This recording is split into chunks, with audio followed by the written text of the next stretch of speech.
ओम नमः शिवाय। दोस्तों, बहुत पुराने समय की बात है। किसी जंगल में पीपल का एक पेड़ था और उसी पेड़ के नीचे नेवला अपनी पत्नी नेवली के साथ में रहा करता था। वह अपनी पत्नी नेवली से बड़ा प्रेम करता था और उसकी सारी इच्छाओं को वह पूरी करता था। लेकिन नेवला जो था वह बड़ा ही सीधा साधा और शांत स्वभाव का था, पर नेवले की जो पत्नी थी वह बड़ी ही चालाक और शातिर दिमाग की थी। एक दिन की बात है कि नेवले की पत्नी ने नेवले से कहा कि स्वामी, हमेशा एक तरह का भोजन करते करते मेरा मन उब चुका है, इसलिए आज आप भोजन में कुछ और स्वादिष्ट चीज लेकर के आइए। इतना सुनकर के जो नेवला था अपनी पत्नी के कहने के अनुसार भोजन की तलाश में जंगल की तरफ निकल पड़ा। बहुत देर तक इधर उधर तलाश करने के बाद जब उसे कहीं भी स्वादिष्ट भोजन दिखाई नहीं दिया तो वह थक हार करके एक तालाब के किनारे जाकर के बैठ गया। अब उसे यह समझ में नहीं आ रहा था कि वह अपनी पत्नी के लिए कौन सा स्वादिष्ट भोजन लेकर के जाए जो उसकी पत्नी को पसंद आए। तभी क्या होता है कि वहां पर एक खरगोश पानी पीने के लिए तालाब के किनारे आया और जब वह पानी पी करके वहां से जाने लगा तभी उसकी नजर तालाब के किनारे उदास बैठे नेवले पर पड़ गई। उसने नेवले के पास जाकर के पूछा कि क्या बात है, आप इतने उदास क्यों बैठे हैं? तो नेवले ने सारी बात उस खरगोश को बता दी। नेवले की बात सुनकर के जो खरगोश था वह अपने घर चला गया और उसके पास जो कुछ भी सब्जियां और फल इत्यादि थे वह ला करके उसने नेवले को दे दिया और कहा कि यह फल बड़े ही स्वादिष्ट हैं और इन्हें ले जा करके अपनी पत्नी को दे देना, यह रस से भरी हैं। यह सुनकर के वह जो नेवला था बड़ा प्रसन्न हो गया। कहने लगा, मित्र, मैं आपका यह एहसान हमेशा याद रखूंगा। इतना कह करके नेवला फल और सब्जियां लेकर के अपने घर की तरफ चल देता है। जब स्वादिष्ट फल और सब्जियां लेकर के घर की ओर नेवला लौट ही रहा था तो उसने रास्ते में झाड़ियों में कुछ आवाज सुनी। जब उसने वहां जाकर के देखा तो वह चौंक गया। उसने देखा कि उसकी जो पत्नी नेवली थी वह किसी और नेवले से हंस हंस करके बातें कर रही थी। नेवला चुपचाप घर चला जाता है और जब उसकी पत्नी नेवली घर पर लौट करके आती है तो नेवले ने पूछा कि आप कहाँ थी, मैं बड़ी देर से आपकी इंतजार कर रहा हूँ। इस पर वह जो नेवली थी कहने लगी, अरे स्वामी, वह मैं अपनी एक सहेली से मिलने के लिए चली गई थी। इतना सुन करके नेवला जो था बड़ा उदास हो गया, लेकिन नेवली को इससे कोई फर्क नहीं पड़ा, बल्कि वह तो स्वादिष्ट और रसदार फलों को देख करके बहुत खुश हो जाती है और बड़े ही प्रेम से चाव से सारा भोजन चट कर जाती है और भोजन करने के बाद अपने पति नेवले से कहती है कि स्वामी, मजा आ गया। मेरी इच्छा है कि आप कल भी ऐसे ही स्वादिष्ट फल और सब्जियां लेकर के आएं जिससे मेरा मन भर जाए। इतना कह करके नेवली सोने के लिए चली गई, लेकिन नेवले को रात भर नींद नहीं आई। नेवला रात भर सोचता रहा कि उसकी पत्नी ने उसे झूठ क्यों कहा। सुबह हुई तो नेवला अपने मित्र खरगोश से मिला और बड़े ही दुख के साथ उसे सारी घटना बता दी। तब खरगोश कहने लगा कि मित्र, क्या जमाना आ गया है।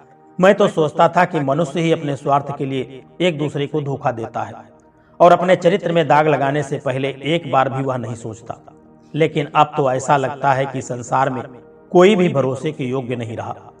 दोस्तों, नेवला बड़ा ही भोला भाला था और उसने कहा कि मित्र खरगोश, धोखा कैसा धोखा, मैं समझा नहीं। इस पर जो खरगोश था वह कहने लगा कि मित्र, तुम बहुत भोले भाले हो। मैं तुम्हें एक बात, एक स्वार्थी मनुष्य की कहानी सुनाता हूँ और उस कहानी को सुनने के बाद तुमको स्वार्थ क्या होता है और धोखा क्या होता है यह पूरी तरह से समझ में आ जाएगा और अपना चरित्र और विश्वास एक आदमी अपने दांव पर कैसे लगा देता है। लेकिन मेरा अनुरोध है कि तुम कहानी को अंत तक ध्यान से सुनना। नेवला कहने लगा कि ठीक है मित्र, आप कहानी सुनाइए। तभी खरगोश कहानी सुनाते हुए कहता है कि बहुत समय पहले की बात है। एक नगर जो कि नदी के किनारे बसा हुआ था और उस नगर का नाम था रूपनगर। उस नगर में एक बड़ा ही दयावान राजा रहता था और उस राजा की 2 रानियां थीं। राजा अपनी रानियों से बड़ा प्रेम करता था। एक दिन राजा के राजमहल में बड़ी रानी को एक बेटा हुआ। इसी खुशी में राजा ने अपने दरबार में नृत्य का आयोजन किया और इस नृत्य सम्मेलन में भाग लेने के लिए गांव से कुछ लड़कियां आ गईं। शाम का समय था, नृत्य कला का आयोजन चल रहा था। तभी राजा की नजर अचानक से एक सुंदर स्त्री पर पड़ती है, जिसका नृत्य देख करके राजा उस स्त्री पर मोहित हो जाता है। फिर राजा मंत्री से कह करके अपने विवाह का प्रस्ताव उस लड़की के सामने पेश करता है, लेकिन वह स्त्री इस प्रस्ताव को सुन करके आश्चर्यचकित हो जाती है। वह उस मंत्री से कहती है कि मुझे कुछ समय दीजिए, मैं बाद में सोच करके बताती हूँ। थोड़े से समय व्यतीत होने के बाद वह स्त्री विवाह के लिए तैयार हो जाती है और कुछ दिनों के बाद राजा उस स्त्री से विवाह कर लेता है। इस तरह से अब राजा की 3 रानियां हो जाती हैं। कुछ सालों के बाद सबसे छोटी वाली जो रानी थी उसके 2 पुत्र होते हैं। इस तरह बड़ी वाली रानी के 1 पुत्र और नई रानी के 2 पुत्र थे। लेकिन जो मंझली वाली रानी थी उसका कोई पुत्र नहीं था, क्योंकि उसके नसीब में संतान प्राप्ति का योग ही नहीं था। दोस्तों, धीरे धीरे इसी तरह से समय व्यतीत होता गया और राजा के तीनों पुत्र बड़े हो गए। राजा महाराजाओं को जंगल में शिकार का खेलना शौक हुआ करता था। तो राजा के जो 3 बेटे थे उनमें से एक बड़ा बेटा एक दिन अपने घोड़े पर सवार होकर के जंगल में शिकार खेलने के लिए निकल गया। जंगल में शिकार खेलते खेलते पूरा दिन बीत गया, परंतु उसके हाथ एक भी शिकार नहीं लगा। वह थक हार करके घर लौटने लगा, लेकिन तभी अचानक से उसके सामने घने जंगल से एक पागल इंसान निकल करके उसके सामने पहुंच गया। उसने बहुत ही अजीब से फटे पुराने कपड़े पहने हुए थे और उसका व्यवहार बड़ा अजीब सा लग रहा था। साथ ही वह भोजन की तलाश में इधर उधर भटक रहा था और उसके कंधे पर एक तोता बैठा हुआ था। उस इंसान और तोते के बीच में बहुत गहरी दोस्ती थी, क्योंकि वह तोता ही अब उसका सहारा था। फिर वह राजकुमार उस पागल से दिखने वाले व्यक्ति से पूछता है कि आप कौन हो और इस जंगल में क्यों भटक रहे हो। लेकिन वह जो पागल व्यक्ति था कुछ नहीं बोला, क्योंकि वह भोजन की तलाश में था और उसे बहुत तेज भूख लगी हुई थी। इतने में ही राजकुमार अपने थैले में से कुछ मालपुए निकाल करके उस पागल व्यक्ति को दे देता है। पागल व्यक्ति मालपुआ को देखते ही लपक करके खाने लगता है। इतने में राजकुमार उस पागल व्यक्ति से पूछता है कि आखिर तुम कौन हो और इस घने जंगल में अकेले क्यों भटक रहे हो, तुम्हारा परिवार कहाँ है। इतना सुनते ही उस पागल व्यक्ति के हाथ से मालपुआ गिर जाता है और उसकी आंखों में आंसू आ जाते हैं। वह फूट फूट करके वही रोने लगता है। यह सब देख करके वह जो राजकुमार था वह हैरान हो जाता है, आश्चर्यचकित हो जाता है और उस पागल व्यक्ति से कहने लगता है कि तुम रो क्यों रहे हो। तभी उस पागल व्यक्ति के कंधे पर जो तोता बैठा हुआ था वह कहता है कि मेरे मालिक अपने बेटे के कारण इस स्थिति में जंगल में भटक रहे हैं। फिर राजकुमार पूछता है कि ऐसा इनके साथ क्या हुआ था। तभी वह तोता कहने लगा कि पास वाले नगर में एक बड़ी ही सुंदर लड़की रहती है, जिसका पिता एक राजा है और वह अपनी बेटी का विवाह करवाना चाहता है और वह लड़की भी विवाह करने के लिए तैयार है। लेकिन उस लड़की की एक शर्त है कि वह उसी इंसान से विवाह करेगी जो उसके एक प्रश्न का सही से उत्तर दे देगा, और अगर वह उस प्रश्न का उत्तर नहीं दे पाया तो उसका सिर कटवा दिया जाएगा। इनका एक पुत्र था जो उस राजकुमारी के विवाह करने के चक्कर में उस राजकुमारी के द्वारा मारा गया, और मेरे मालिक यह सदमा बर्दाश्त नहीं कर पाए, क्योंकि उनका वह इकलौता पुत्र था और अपना मानसिक संतुलन इस तरह से वह खो बैठे।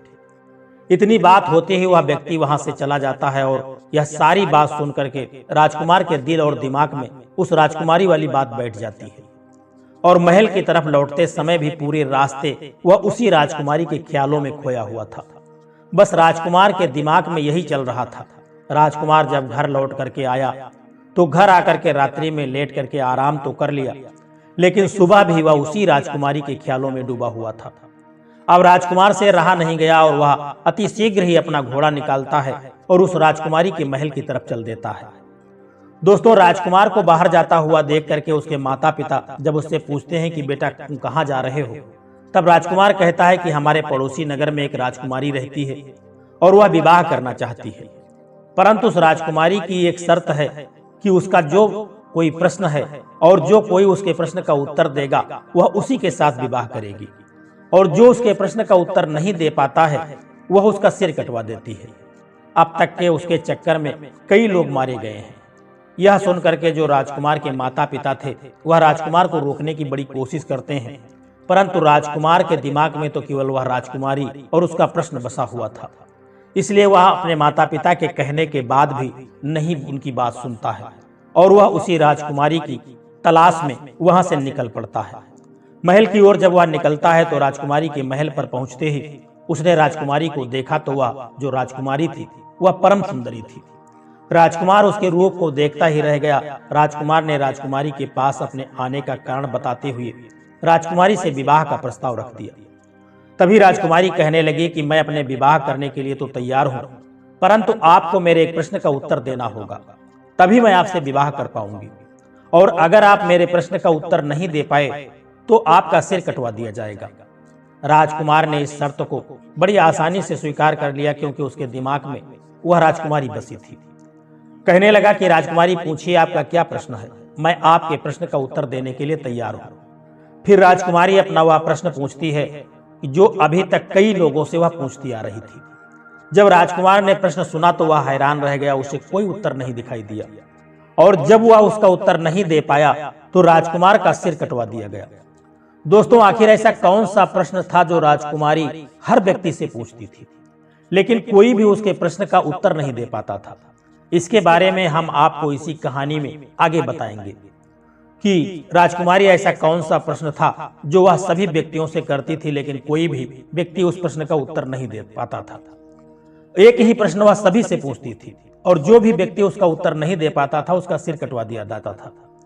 दोस्तों, इसी तरह से बड़े राजकुमार का सिर कटवा दिया गया। उधर राजमहल में सब राजकुमार की वापसी का इंतजार कर रहे थे, पर जब राजकुमार घर लौट करके नहीं आया तो मंझले राजकुमार ने विचार किया कि वह उस राजकुमारी के पास जाएगा और अपने भाई का पता लगाएगा। वह भी अपने घर वालों से अनुमति लेकर के उस राजकुमारी के महल की तरफ चल देता है, परंतु जैसे ही राजकुमारी उसके सामने आती है तो वह राजकुमार भी उस राजकुमारी के सुंदर रूप को देख करके उस पर मोहित हो जाता है और मन ही मन सोचने लगता है कि यह कितनी सुंदर स्त्री है, काश मैं इससे विवाह कर पाता। लेकिन फिर राजकुमार राजकुमारी से कहता है कि मेरे बड़े भाई कहाँ हैं? तो राजकुमारी कहती है कि मुझे इसके बारे में कुछ भी पता नहीं है। यह सब बातें सुन करके राजकुमार फिर सोच में पड़ जाता है और तभी राजकुमारी राजकुमार से कहती है कि क्या सोच रहे हो? राजकुमारी की बात सुन करके वह राजकुमार कहता है कि आप कितनी सुंदर हो, मैं आपसे विवाह करना चाहता हूँ। राजकुमारी कहती है कि मैं आपसे विवाह तो कर लूंगी, लेकिन पहले विवाह करने से पहले मेरी एक शर्त है, आपको मेरे प्रश्न का उत्तर देना होगा। यदि आपने मेरे प्रश्न का उत्तर सही दे दिया तो मैं आपसे विवाह कर लूंगी, लेकिन यदि आप उस प्रश्न का उत्तर सही नहीं दे पाए तो आपका सिर कटवा दिया जाएगा। राजकुमार कहता है ठीक है, मुझे आपकी शर्त मंजूर है, आप अपना प्रश्न पूछो। लेकिन मंझला राजकुमार भी उसके प्रश्न का उत्तर नहीं दे पाया और उसका भी सिर कटवा दिया गया। दोस्तों, इस तरह से राजकुमारी से विवाह के चक्कर में उस राजा के 3 लड़कों में से 2 लड़कों के सिर कटवा दिए गए। अब बचा सबसे छोटा वाला लड़का, वह भी अपने घोड़े को लेकर के राजकुमारी की महल की तरफ चल देता है। उसके माता पिता उसे बहुत रोकते हैं, लेकिन वह छोटा जो राजकुमार था वह अपने माता पिता से कहता है कि हम उस हत्यारे राजकुमारी से अपने भाइयों का बदला लेने के लिए जा रहे हैं और जब तक मैं उससे बदला नहीं ले लूंगा तब तक मैं वापस नहीं आऊंगा, या तो मैं उस हत्यारे से बदला लेकर के आऊंगा, अन्यथा आप यह समझ लेना कि आपका कोई बेटा ही नहीं था। राजकुमार के माता पिता ने उसे रोकने की बड़ी कोशिश की, लेकिन वह प्रतिशोध की आग में जलता हुआ राजकुमारी से बदला लेने के उद्देश्य से राजकुमारी की महल की ओर चल देता है। दोस्तों, रास्ते में जाते जाते उस लड़के ने विचार किया कि जैसे मेरे भाई मारे गए हैं, अगर मैं वैसे ही मारा गया तो मैं अपने प्रतिशोध का बदला कैसे ले पाऊंगा, लेकिन मैं जाऊंगा तो जरूर। कुछ सोचने समझने के बाद उसने क्या किया कि उसने राजकुमारी के महल से थोड़े पहले एक बगीचा पड़ता था, उसने अपने घोड़े को वहीं पर जाकर के छोड़ दिया और उस बगीचे के अंदर चला गया। राजकुमारी वहां पर उस शांत वातावरण में विश्राम करने के लिए आया करती थी। उसी बगीचे में एक सरोवर था और उस सरोवर के किनारे वह राजकुमार एक आम व्यक्ति की तरह एक आम वेशभूषा में खड़ा हो गया। और जब राजकुमार सरोवर के किनारे खड़ा था तभी राजकुमारी मंदाकिनी अपनी कुछ सहेलियों के साथ उसी बगीचे में आ गई। कुछ समय के बाद राजकुमारी मंदाकिनी ने अपनी एक सहेली से कहा कि हमें पानी ला करके दो, हमें बहुत तेज प्यास लगी है। अब उस राजकुमारी की बात सुन करके उसकी एक सहेली थी, वह हाथ में बर्तन लेकर के उसी सरोवर के पास जल लेने के लिए जाती है, जिस सरोवर पर वह राजकुमार आम व्यक्ति की तरह पहले से ही खड़ा था। जब राजकुमारी की सहेली माया राजकुमार को देखती है तो उसके रूप को देख करके वह मोहित हो गई। राजकुमारी की सहेली सरोवर से जल भर करके ले आई और राजकुमारी मंदाकिनी को पिला दिया। फिर तुरंत लौट करके सरोवर के पास चली गई। वहां जाकर के उसने उस आदमी यानी वह राजकुमार से कहा कि आप कौन हो और यहाँ क्या कर रहे हो? मैंने आपको देखते ही आपका रूप को देख करके मैं आप पर मोहित हो चुकी हूँ और मैं बहुत ही जल्दी आपसे विवाह करना चाहती हूँ।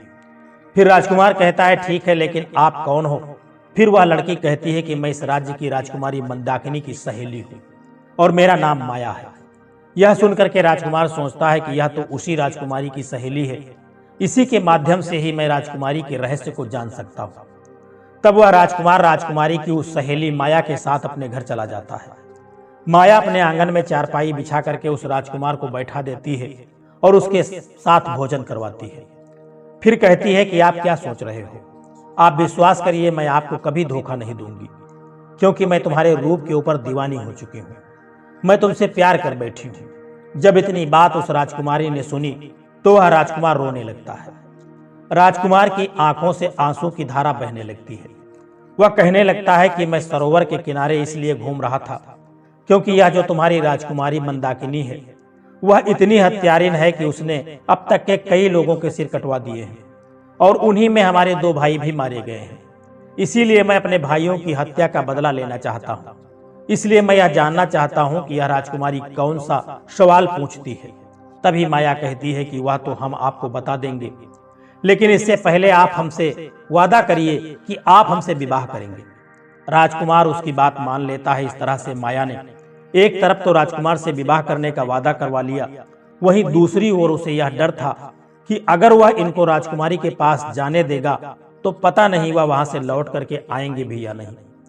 फिर राजकुमार माया से कहता है कि मैं तुमसे विवाह अवश्य करूंगा, लेकिन राजकुमारी से अपने भाइयों का बदला लेने के बाद। जब राजकुमार ने माया से इतना कहा तो माया को राजकुमार के ऊपर विश्वास हो गया। फिर माया ने राजकुमार को राजकुमारी के बारे में बताना शुरू कर दिया। माया ने कहा कि वह राजकुमारी हर व्यक्ति से केवल एक ही प्रश्न पूछती है कि गुलसरोवर की क्या कहानी है। तब राजकुमार ने माया से कहा कि अगर आपको प्रश्न पता है तो इस प्रश्न का तुमको उत्तर भी पता होगा, आप हमें इसका उत्तर बता दीजिए। लेकिन माया तुरंत हाथ जोड़ करके कहती है कि अगर मुझे उत्तर के बारे में कुछ भी पता होता तो मैं आपको जरूर बताती। माया कहती है कि राजकुमारी के राज्य में एक साधु रहता है, सिर्फ उन्हीं को यह गुलसरोवर वाली कहानी पता है और उसने ही राजकुमारी को यह सलाह दी है कि अगर तुमसे कोई भी व्यक्ति विवाह करने का प्रस्ताव करता है तो तुम उससे गुलसरोवर की कहानी के बारे में पूछ लेना। हालांकि यहाँ तक कि राजकुमारी को भी इस कहानी के बारे में कुछ भी पता नहीं है, फिर भी राजकुमारी यह प्रश्न हर व्यक्ति से पूछा करती है क्योंकि वह उस साधु से प्रेम करती है। तब राजकुमार ने माया से कहा कि चलो ठीक है, कोई बात नहीं है, तुमने हमारा काम जो था वह थोड़ा आसान कर दिया है। अब हम जा करके पहले गुलसरोवर की कहानी के बारे में पता करते हैं कि इस कहानी का क्या मतलब है। आप यहीं पर मेरा इंतजार करिए और हम लौट करके वापस जरूर आएंगे। तभी माया कहती है कि राजकुमार गुलसरोवर की कहानी कहाँ मिलेगी, मैं आपको यह भी बता सकती हूँ, लेकिन वहां से जिंदा लौटना मुमकिन नहीं है। वहां आप जिंदा नहीं जा पाओगे और वहां यदि पहुंच भी गए तो वापस नहीं लौट पाओगे। राजकुमार कहने लगा कि क्यों नहीं लौट पाएंगे। तभी वह जो माया थी वह कहने लगी कि रास्ते में बहुत खतरा है, इसलिए आप वहां मत जाइए, इस जिद को छोड़ दीजिए, आप अपने भाइयों का बदला नहीं ले पाओगे, आप हमारे साथ विवाह कर लीजिए और बदला लेने के बारे में भूल जाइए। इस पर राजकुमार कहता है कि चाहे रास्ते में कितनी भी कठिनाई क्यों न हो, कितना भी संकट क्यों न आए, लेकिन मैं जाऊंगा जरूर और अपने भाइयों का बदला जरूर लूंगा।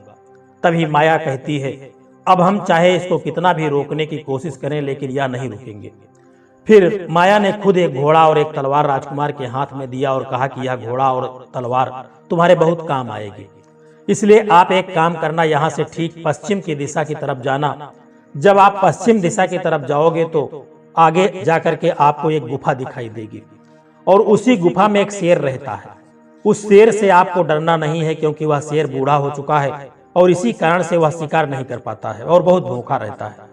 जब आप उसके पास जाना तो इस तलवार की मदद से रास्ते में उस शेर के लिए कुछ भोजन लेते जाना और जब वह शेर गुफा से बाहर आए तो उसके सामने उस खाने की चीज को रख देना। वह उस चीज को खा करके तुम्हारी मदद जरूर करेगा। बस इतना ध्यान रखना कि आप जब जंगल में थोड़ा आगे बढ़ो तो आप समुद्र के किनारे पहुंच जाओगे, वहां से आगे आपको समुद्र के उस पार जाना होगा। इतना कह करके माया राजकुमार को विदा कर देती है और राजकुमार पश्चिम दिशा की तरफ जंगल में निकल पड़ता है। जाते समय माया कहती है कि अपना वादा भूल मत जाना, चाहे कुछ भी हो लौट करके जरूर आना, मैं आपका जीवन भर इंतजार करूंगी। तो उस राजकुमार ने विश्वास दिलाते हुए कहा कि आप चिंता बिल्कुल मत करो, मैं जरूर लौट करके आऊंगा और तुमसे विवाह भी करूंगा, इसलिए आप जरा भी चिंता मत करना। अब वह राजकुमार धीरे धीरे जंगल की तरफ बढ़ने लगा। माया के अनुसार उसे एक शेर की गुफा मिली, जिससे वही बूढ़ा शेर था जिसके बारे में माया ने राजकुमार को पहले बता रखा था और साथ में यह भी कहा था कि आप रास्ते में इस तलवार की मदद से उस बूढ़े शेर के लिए कुछ खाने की चीजें ले जाना। वह राजकुमार बिल्कुल उसी के बताए के अनुसार उस शेर के सामने वह कुछ भोजन रख देता है। चूंकि शेर बहुत भूखा था, कई दिनों से उसने भोजन नहीं किया था, तो वह खाना को देखते ही बड़ा प्रसन्न हो जाता है और लपक करके उस भोजन को करना शुरू कर देता है। राजकुमार देखता है कि अब तो शाम हो चुकी है और इसी कारण से हल्की हल्की ठंड भी लगने लगती है और कुछ अंधेरा भी हो जाता है। वह क्या करता है कि आसपास से कुछ लकड़ियों को ला करके वहां इकट्ठी करता है और फिर गुफा के सामने आग जला देता है और उसी आग के पास जाकर के वह शेर भी राजकुमार के बगल में बैठ जाता है।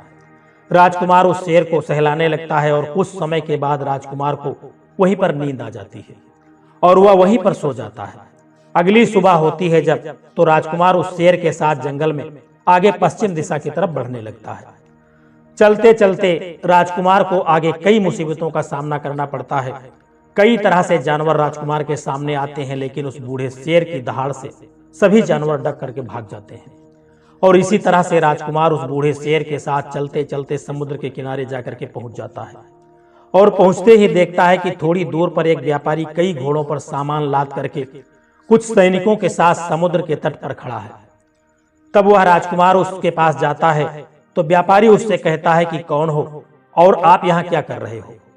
फिर राजकुमार अपने साथ बीती हुई जो भी घटना होती है वह सारी घटना उस व्यापारी को बता देता है और कहता है कि मुझे किसी भी तरह समुद्र के उस पार जाना है। इतने में व्यापारी देखता है कि उस पार से उसकी नाव आ रही है, जिस पर वह व्यापारी सामान को रखवा करके समुद्र के उस पार पहुंचाया करता है। नाव के समुद्र के किनारे पहुंचने के बाद वह व्यापारी सामान को नाव पर रखवा देता है और इतने में ही वह राजकुमार उस व्यापारी से कहता है कि आप कृपा करके मुझे भी इसी नाव की सहायता से समुद्र के उस पार पहुंचा दीजिए। राजकुमार की बात सुनकर के व्यापारी कहता है कि अगर आप इस नाव पर थोड़ा सा भी वजन बढ़ेगा तो यह नाव डूब सकती है। मुझे माफ करें, मैं आपकी किसी तरह से मदद नहीं कर पाऊंगा। राजकुमार ने कहा कि अब तो आप सब कुछ जानते हैं, मेरा समुद्र के उस पार जाना कितना जरूरी है। आप एक काम करिए, मेरे पास कुछ सोने के सिक्के हैं और यह मेरे गले में जो चैन पड़ी हुई है इसे आप रख लीजिए, परंतु मुझे इस नाव में जाने दीजिए।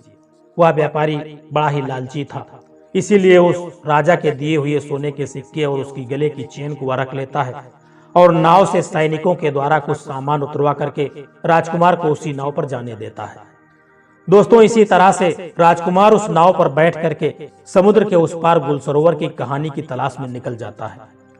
दोस्तों, ठीक 15 दिन के बाद राजकुमार समुद्र के उस पार एक नगर में पहुंच जाता है और नगर में गुलसरोवर की कहानी की तलाश में वह इधर उधर भटकने लगता है और देखते ही देखते वह राजकुमार एक राज्य में पहुंच जाता है और जिस राज्य में वह पहुंचा उस राज्य के राजा का नाम था सरोवर। दोस्तों, वहां पर पहुंच करके राजकुमार देखता है कि उस राजा के राज्य में प्रतिदिन नृत्य कला होती थी और वहां पर कई लोग आया करते थे।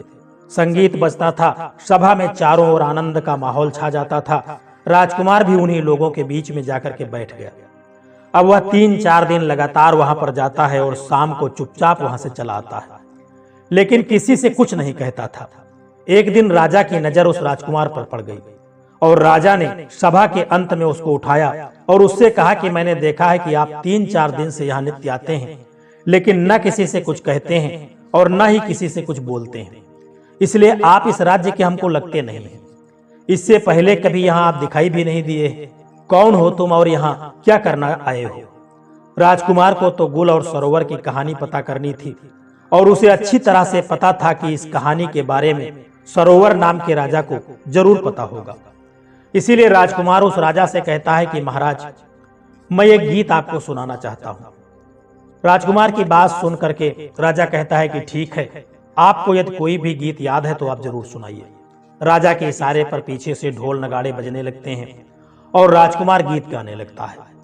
उस राजकुमार ने इतना सुंदर गीत सुनाया कि पूरी सभा खड़ी हो गई और उस राजकुमार के गीत को सुन करके सारी सभा वाह वाह करने लगी। राजा खुशी के साथ प्रसन्न हो गया और राजा ने खुश होकर के राजकुमार से कहा कि तुम्हारे संगीत से मैं बड़ा प्रसन्न हुआ हूँ, आप चाहें तो मुझसे कुछ भी मांग सकते हो।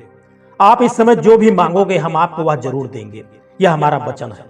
फिर राजकुमार कहने लगा कि महाराज, कहीं ऐसा न हो कि आप से कुछ मांगूं और आप अपनी कही हुई बात से मुकर जाएं, इसलिए आप रहने दीजिए। तो उस राजा ने कहा कि नहीं, आप मांगो, आप जो भी मांगोगे वह हम आपको जरूर देंगे, इसीलिए आपकी जो इच्छा है वह आप बेहिचक मांग लो। अब उस राजकुमार ने कहा कि महाराज, मुझे कुछ नहीं चाहिए, मुझे केवल आप गुल और सरोवर की कहानी बता दीजिए। इतनी बात सुनते ही उस सरोवर नाम के राजा को पसीना आने लगा। उसने कहा कि यह तुमने क्या मांग लिया?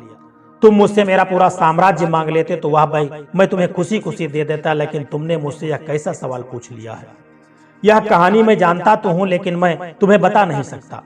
तभी राजकुमार ने कहा कि महाराज, अभी कुछ समय पहले ही आपने मुझसे कहा था कि आप जो भी मांगोगे हम वह आपको दे देंगे। इसीलिए आप केवल मुझे वही गुल और सरोवर की कहानी सुना दीजिए कि आखिर इस कहानी का क्या राज है। अब महाराज अपने ही दिए हुए वचनों में फंस जाते हैं और कहने लगते हैं कि अगर तुम्हारी यही इच्छा है तो मैं तुम्हें गुल और सरोवर की कहानी तो सुना दूंगा, लेकिन कहानी खत्म होने के तुरंत बाद हम तुम्हारा सिर कटवा देंगे। अगर तुम इस बात पर राजी हो तो हम तुम्हें गुल और सरोवर की कहानी जरूर सुनाएंगे। राजकुमार ने कह दिया कि ठीक है महाराज, आप मेरा सिर कटवा लेना, लेकिन आप मुझे कहानी जरूर सुना दीजिए। महाराज बोले ठीक है, हम तुम्हें जरूर सुनाएंगे। तभी महाराज ने मंत्रियों और नौकरों को इशारा किया। मंत्री और नौकर कारावास की तरफ जाते हैं और राजकुमार वहीं पर बैठा हुआ सब कुछ देख रहा था। जब मंत्री और नौकर कारावास से लौट करके आते हैं तो उनके साथ में एक बहुत ही सुंदर लड़की होती है, जिसके शरीर पर फटे पुराने कपड़े होते हैं और उसके हाथों में हथकड़ी और पैरों में बेड़ियां पड़ी होती हैं। वह ठीक से चल भी नहीं पा रही थी और राजा के नौकर उसे मार लगाते हुए, उस पर कोड़े बरसाते हुए राजा के पास उसे ला करके खड़ा कर देते हैं। जब राजकुमार ने यह सब देखा तो वह आश्चर्य के साथ कहने लगा कि महाराज, यह सब क्या है? मेरी तो कुछ समझ में नहीं आ रहा है। तभी महाराज ने कहा कि तुम सुनना चाहते थे कि गुल और सरोवर की कहानी क्या है, तो सुनिए। सरोवर मेरा ही नाम है और गुल इस लड़की का नाम है जो तुम्हारे सामने हथकड़ी और बेड़ियों में जकड़ी खड़ी है। राजकुमार कहने लगा कि महाराज, आप सरोवर और यह लड़की गुल, इसका मतलब यह आपकी कहानी है। महाराज ने कहा कि हाँ, यह मेरी ही कहानी है। जब मैं नवयुवक था, जवान था, तब एक बार जंगल में मैं शिकार खेलने के लिए गया था। वहां यह लड़की अपनी सहेलियों के साथ उसी जंगल में एक तालाब के किनारे पर बैठी हुई थी। उस दिन जब जंगल में घूमते घूमते हम तालाब के पास पहुंचे तो हमारी नजर इस लड़की के ऊपर पड़ गई। इसको देख करके हम इस पर मोहित हो गए। इसने मुझे देखा तो ये भी मुझ पर मोहित हो गई। मैं इसके रूप का दीवाना हो गया। अब क्या बताऊं, इस लड़की को देख करके हम तो कुछ बोल नहीं पाए, लेकिन इस लड़की ने मुझे अपने पास बुला लिया और कहा कि कौन हो आप, कहां से आए हो और क्या देख रहे हो? फिर मैंने उलझी हुई आवाज में जवाब दिया कि मेरा नाम सरोवर है और अगर आप जानना चाहती हो कि हम क्या देख रहे हैं तो सुनिए। आप इतनी खूबसूरत हो कि ऐसा लगता है कि हम आप ही को देखते रहें। इससे पहले कि मैं इस लड़की से कुछ पूछ पाता, कुछ कहता, तब तक इस लड़की ने हमसे ही पूछ लिया कि क्या आप मुझसे विवाह करोगे? जो बात मेरे दिल में थी वह इसने कह दी। इसकी बात सुन करके मैं प्रसन्न हो गया। अब यह लड़की मुझे साथ में लेकर के अपने घर पहुंची और अपने माता पिता से हट करके कहने लगी कि अगर मैं विवाह करूंगी तो इसी के साथ करूंगी, अन्यथा मैं कुंवारी मर जाऊंगी। उसके माँ बाप ने अपनी बेटी को बहुत समझाया। इनके घर खानदान का कोई पता नहीं है, कहाँ के रहने वाले हैं इनका कुछ अता पता नहीं है। उसकी माँ कहती है कि एक अजनबी के साथ मैं तुम्हारा विवाह कैसे करा सकती हूँ। तभी महाराज गुल सरोवर की कहानी को आगे बढ़ाते हुए कहते हैं कि उस समय वह लड़की बार बार अपने माता पिता से विनती करने लगती है और खाना पीना तक छोड़ देती है और अब उसकी जिद के सामने इसके माता पिता मजबूर होकर के इसका विवाह हमारे साथ करने के लिए तैयार हो जाते हैं और कुछ समय के बाद इसका विवाह मेरे साथ हो जाता है। इस लड़की का विवाह जब मेरे साथ हो गया तब विदाई होकर के यह मेरे साथ मेरे घर के लिए आ रही थी। रास्ते में यह बड़ी प्रसन्न थी और मुझसे कह रही थी कि मुझे मेरे मन चाहे पति मिले हैं और मैं खुद दुखी रह सकती हूँ, लेकिन इनको कभी दुखी नहीं रहने दूंगी।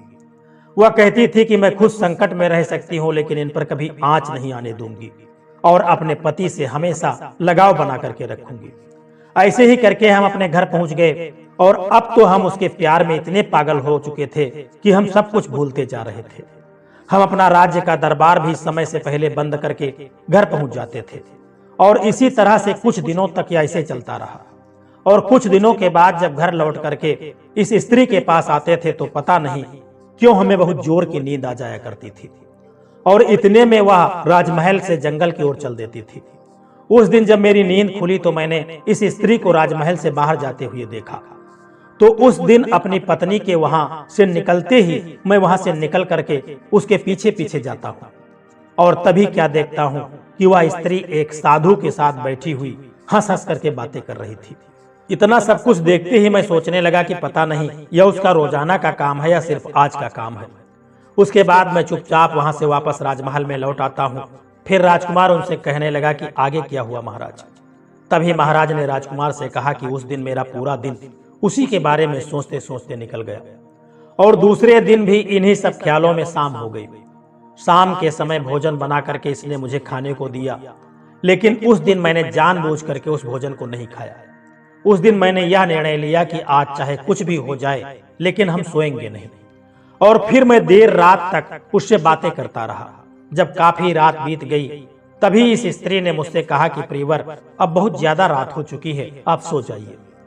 तब मैंने अपनी आंखें बंद करने का नाटक किया सोने का, और तब यह स्त्री जो थी उसी साधु के पास चली जाती है। फिर मैं भी उसके पीछे पीछे गया तो देखता हूं कि वह साधु हाथ में डंडा लिए उस स्त्री से बहुत गुस्से में कह रहा था कि आज तुम्हें यहाँ आने में इतना समय क्यों लग गया, कहाँ थी इतनी देर तक। फिर वह स्त्री हाथ जोड़ करके साधु से क्षमा मांगते हुए कहती है कि मेरे पति आज देर से सोए थे, इसीलिए मुझे आने में बड़ी देरी हो गई। फिर स्त्री ने साधु से कहा कि अगली बार से ऐसा कभी नहीं होगा, क्योंकि अगली बार मैं उसके खाने में जहर दे करके उसे सदा के लिए सुला दूंगी और आपके पास आ जाऊंगी।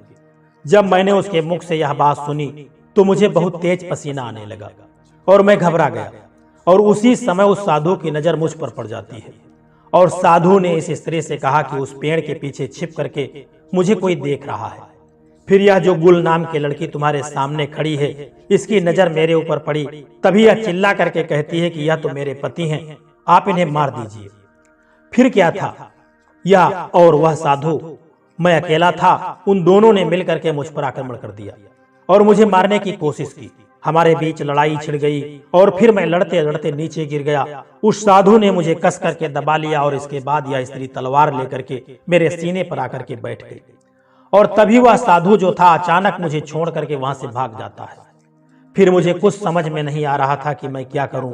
ऐसी स्थिति में मेरी कुछ समझ में नहीं आ रहा था, और जैसे ही यह स्त्री मुझे तलवार से मारने वाली थी तभी मैंने इस स्त्री को एक ही झटके से नीचे गिरा दिया और इस स्त्री को उसी तलवार से बंदी बना करके मैं यहाँ पर ले आया। तभी राजकुमार ने पूछा, लेकिन महाराज उस साधु का क्या हुआ? तब महाराज उस राजकुमार से कहते हैं कि जब हमें जानकारी मिली कि वह साधु समुद्र के उस पार एक मंदाकिनी नाम की राजकुमारी है, उसी के राज्य में जाकर के छिप गया है। तब राजकुमार को महाराज की पूरी बात समझ में आ गई और इसके बाद महाराज से कहते हैं कि यह थी गुल और सरोवर की कहानी। अब मैंने अपने वादे के अनुसार तुम्हें पूरी कहानी सुना दी, अब तुम भी अपने वादे के अनुसार अपना सिर कटवाने के लिए तैयार हो जाओ।